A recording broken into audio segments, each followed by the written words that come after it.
ख्वाब गफलत में सोए हुए मोमिनों, ख्वाब गफलत में सोए हुए मोमिनों, ऐशो इशरत बढ़ाने से क्या फ़ायदा। आँख खोलो उठो याद रब को करो, आँख खोलो उठो याद रब को करो। 2 दिन पहले बनारस से तकरीबन 300-325 किलोमीटर का एक सफर मैंने किया, और चूंकि मदरसे की वजह से आम तौर से बनारस के आसपास जब प्रोग्राम होता है तो मैं रात ही में प्रोग्राम करके वापस चला आता हूं। जब मैं वहां से प्रोग्राम करके लौटने लगा और ड्राइवर को मैंने बार बार ये कहा था कि तुम सो जाओ, जब मैं जलसे में पहुंचा मैंने कहा तुम 2-4 घंटे आराम कर लो, लेकिन वो नहीं माना। वो बराबर मोबाइल में लगा रहा। और जब मैं 2 बजे वहां से प्रोग्राम करके निकलने लगा तो जाहिर है ड्राइवर भी इंसान है, उसकी आंखों पर नींद का खुमार था। और सुबह के 5-5:30 बजे बनारस से तकरीबन 150 किलोमीटर पहले उसने नींद की हालत में गाड़ी को, साइड में ट्रक खड़ा था, उसने ले जाकर के गाड़ी को ट्रक में जाकर के उसने भिड़ा दिया। अल्हम्दुलिल्लाह नहमदुहु व नस्तईनुहु व नस्तगफिरुहु व नऊज़ु बिल्लाहि मिन शुरूरि अनफुसिना व मिन सय्यिआति अअमालिना। मन यहदिहिल्लाहु फला मुदिल्ल लहु व मन युद्लिल फला हादिय लहु। वअशहदु अल्ला इलाहा इल्लल्लाहु वहदहु ला शरीक लहु वअशहदु अन्न मुहम्मदन अब्दुहु व रसूलुहु। या अय्युहल्लज़ीना आमनुत्तक़ुल्लाहा हक़्क़ तुक़ातिही वला तमूतुन्न इल्ला व अंतुम मुस्लिमून। या अय्युहन्नासुत्तक़ू रब्बकुमुल्लज़ी ख़लक़कुम मिन नफ़्सिन वाहिदा व ख़लक़ मिन्हा ज़ौजहा व बत्त मिन्हुमा रिजालन कसीरन व निसाअ वत्तक़ुल्लाहल्लज़ी तसाअलून बिही वल अरहाम इन्नल्लाहा काना अलैकुम रक़ीबा। या अय्युहल्लज़ीना आमनुत्तक़ुल्लाहा वक़ूलू क़ौलन सदीदा युस्लिह लकुम अअमालकुम व यग़फ़िर लकुम ज़ुनूबकुम व मन युतिइल्लाहा व रसूलहु फ़क़द फ़ाज़ फ़ौज़न अज़ीमा। अम्मा बाद फ़इन्न ख़ैरल हदीस किताबुल्लाह व खैरल हदी हदी मुहम्मदिन सल्लल्लाहु अलैहि वसल्लम व शर्रल उमूरि मुहदसातुहा व कुल्ल मुहदसतिन बिदअह व कुल्ल बिदअतिन ज़लालह व कुल्ल ज़लालतिन फिन्नार। अऊज़ु बिल्लाहि मिनश शैतानिर रजीम। बिस्मिल्लाहिर रहमानिर रहीम। या अय्युहल इंसानु इन्नका कादिहुन इला रब्बिका कदहन फमुलाकी।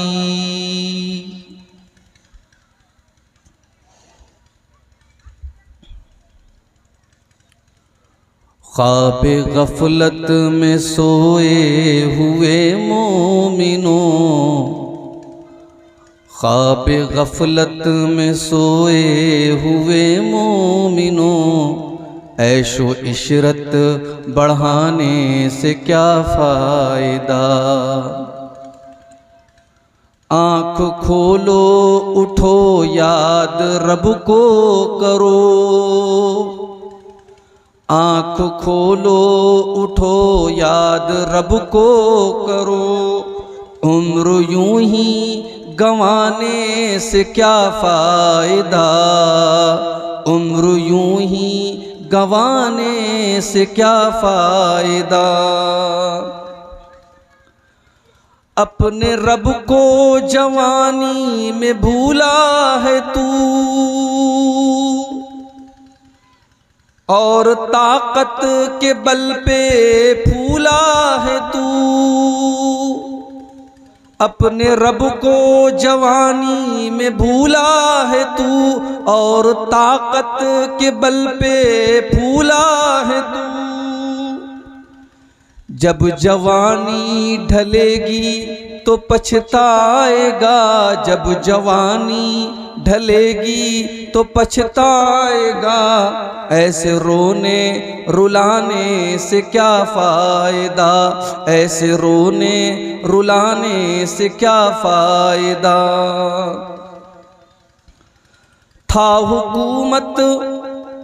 हुकूमत का फिरऔन को भी नशा, जुल्म पर जुल्म खिलकत पे करता रहा। था हुकूमत का फिरऔन को भी नशा, जुल्म पर जुल्म खिलकत पे करता रहा। जब समुंदर में डूबा तो कहने लगा, जब समुंदर में डूबा तो कहने लगा, ऐसी कुर्सी के पाने से क्या फ़ायदा, इस हुकूमत के पाने से क्या फ़ायदा। मालदारी में मशहूर कारून था, वो मुखालिफ था मूसा व हारून का। मालदारी में मशहूर कारून था, वो मुखालिफ था मूसा व हारून का। जब ज़मीन में धसाया तो कहने लगा, जब ज़मीन में धसाया तो कहने लगा, ऐसे बेजा खजाने से क्या फ़ायदा, ऐसे बेजा खजाने से क्या फ़ायदा। और आखिरी अशार समात फरमाएं, अपनी शोहरत में मोहसिन न तू यूं मचल। शोहरत का नशा भी बड़ा खतरनाक होता है। कोई शायर है, कोई मुकर्रिर है, शोहरत का नशा भी लोगों को डुबा देता है। अपनी शोहरत पे मोहसिन न तू यूं मचल, एक दिन आ दबोचेगी तुझको अजल। अजल का मतलब मौत। अपनी शोहरत पे मोहसिन न तू यूं मचल, एक दिन आ दबोचेगी तुझको अजल। रूह को साफ कर नेक आमाल कर, रूह को साफ कर नेक आमाल कर, जिस्म ताहिर बनाने से क्या फ़ायदा। जिस्म को पाक और साफ लोग रखते हैं और दिल की सफाई नहीं करते, रूह की सफाई नहीं करते। रूह को साफ कर नेक आमाल कर, जिस्म ताहिर बनाने से क्या फ़ायदा। आँख खोलो उठो याद रब को करो, उम्र यूं ही गंवाने से क्या फ़ायदा। मोहतरम उलमाए किराम, बुजुर्गों और दोस्तों, नौजवान साथियों, पर्दानशीन माँ और बहनों, प्यारे बच्चों, आज आपके इस प्रोग्राम में सच पूछिए तो शामिल होने का कोई इम्कान नजर नहीं आ रहा। इस प्रोग्राम के लिए हमारे अजीज दोस्त शेख असरार आदिल आलियावी साहब ने जब मुझसे वक्त लिया तो मैंने इस शर्त पर उनको वक्त दिया था कि आप मेरी तकरीर 8 से 9 बजे तक करा दीजिएगा और मुझे रातों रात पटना छोड़ दीजिए ताकि मैं अगले दिन सुबह मदरसे में हाजिर हो सकूं, क्योंकि मेरी गवर्नमेंट जॉब है और मदरसे में इस वक्त इम्तिहान का पीरियड चल रहा है, मुझे छुट्टी नहीं मिलेगी। अगर आप इस पर एग्री हैं तो मैं प्रोग्राम में आऊंगा। शेख ने वादा किया कि आप आइए, हम आपको पटना तक छोड़ेंगे, हमने गाड़ी भी तय कर ली है, आपको इंशाअल्लाह कोई दिक्कत नहीं। और फिर 2 दिन पहले बनारस से तकरीबन 300-325 किलोमीटर का एक सफर मैंने किया, और चूंकि मदरसे की वजह से आम तौर से बनारस के आसपास जब प्रोग्राम होता है तो मैं रात ही में प्रोग्राम करके वापस चला आता हूं। जब मैं वहां से प्रोग्राम करके लौटने लगा और ड्राइवर को मैंने बार बार ये कहा था कि तुम सो जाओ, जब मैं जलसे में पहुंचा मैंने कहा तुम 2-4 घंटे आराम कर लो, लेकिन वो नहीं माना, वो बराबर मोबाइल में लगा रहा। और जब मैं 2 बजे वहां से प्रोग्राम करके निकलने लगा तो जाहिर है ड्राइवर भी इंसान है, उसकी आंखों पर नींद का खुमार था, और सुबह के 5-5:30 बजे बनारस से तकरीबन 150 किलोमीटर पहले उसने नींद की हालत में गाड़ी को, साइड में ट्रक खड़ा था, उसने ले जाकर के गाड़ी को ट्रक में जाकर के उसने भिड़ा दिया।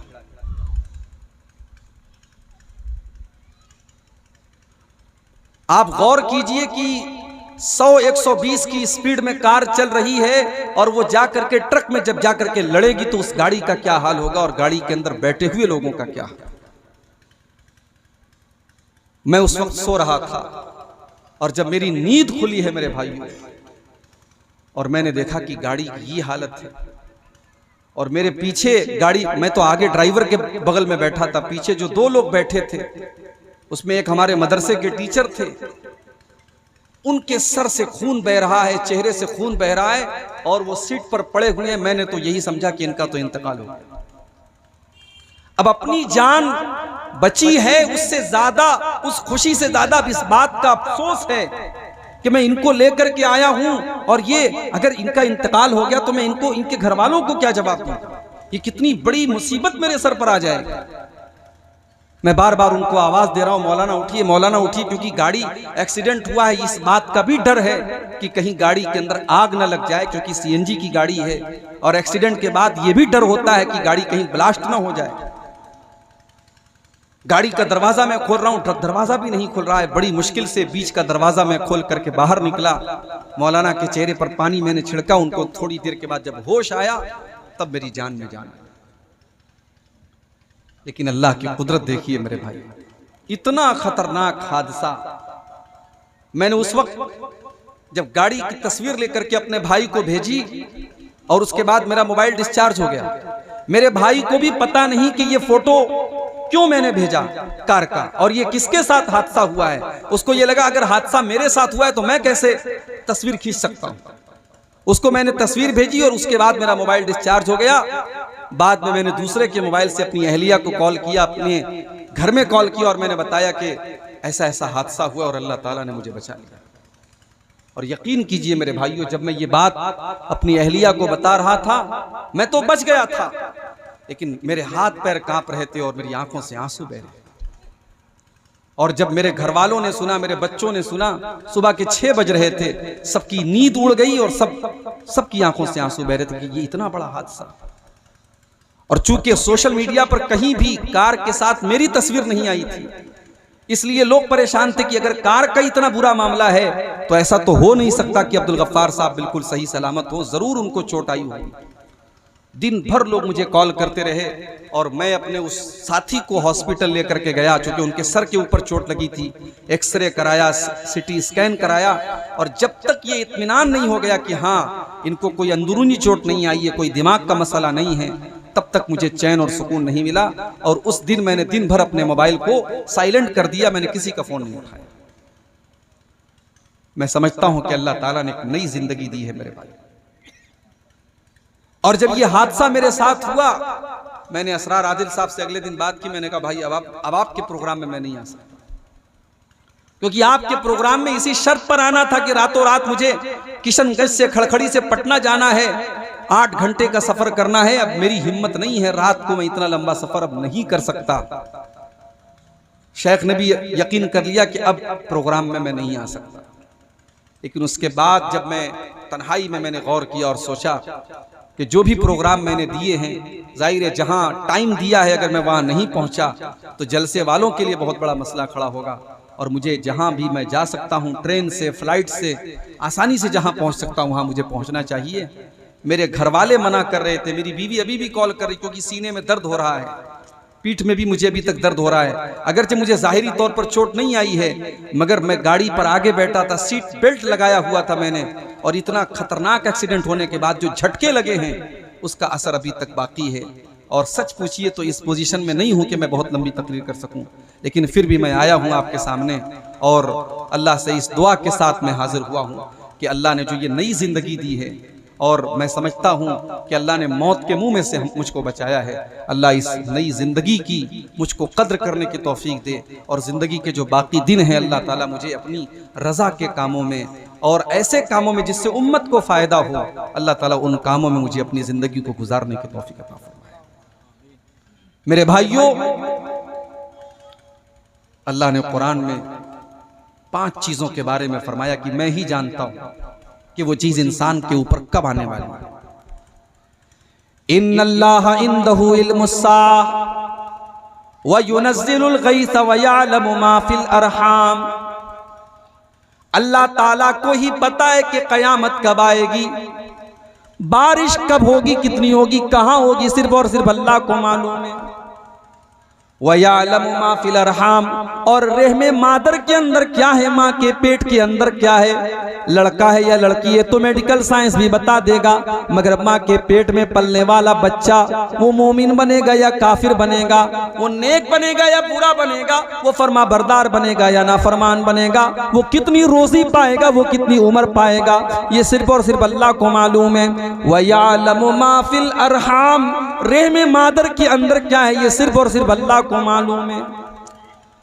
वमा तदरी नफ्सुम माज़ा तक्सिबु गदा, और कोई नहीं जानता कि वो कल क्या करेगा।